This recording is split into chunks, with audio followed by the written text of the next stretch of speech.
Samantala, paiigtingin naman ng Barangay Minante 2 ang kanilang pagbabantay sa mga motoristang may maiingay na tambutso.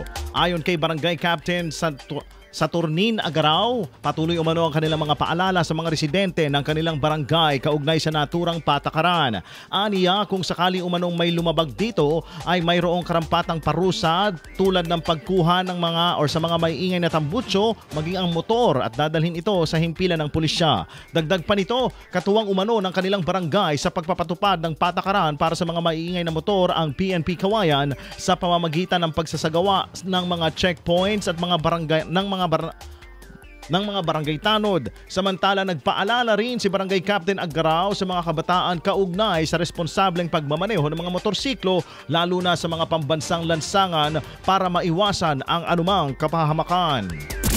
IFM News.